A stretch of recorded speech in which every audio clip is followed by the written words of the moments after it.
নতুন বছরে পুতিনকে থামাতে সবকিছু করবেন জেলেনস্কি।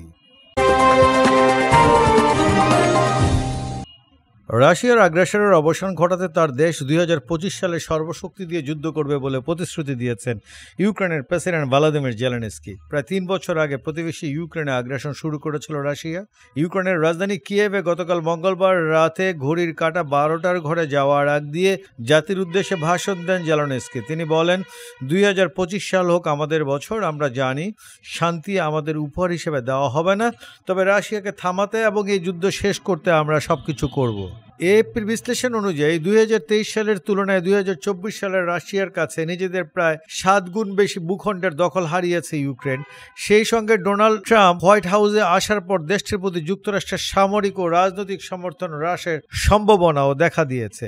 জানুয়ারিতে যুক্তরাষ্ট্রের প্রেসিডেন্ট হিসেবে শপথ নেবেন ট্রাম্প। তার আগেই কিয়েভের প্রতি যুক্তরাষ্ট্রের সহায়তা যতটা সম্ভব বাড়ানোর চেষ্টা করছেন বর্তমান প্রেসিডেন্ট জো বাইডেন। বাইডেন প্রশাসন গত সোমবার ইউক্রেনের জন্য নতুন করে 600 কোটি মার্কিন ডলার সামরিক বাজেট সহায়তা প্রদান করেছেন। ইউক্রেন যুদ্ধ নিয়ে ট্রাম্প বলেছিলেন তিনি ক্ষমতায় গেলে 24 ঘন্টার মধ্যে যুদ্ধ শেষ করবেন। ইউক্রেনের আশঙ্কা যুদ্ধ শেষ করে শান্তি প্রতিষ্ঠার বিনিময়ে তাদের হয়তো রাশিয়ার দখল করা ভূখণ্ডের পুরোটাই ক্রেমলিনের হাতে তুলে দিতে হবে।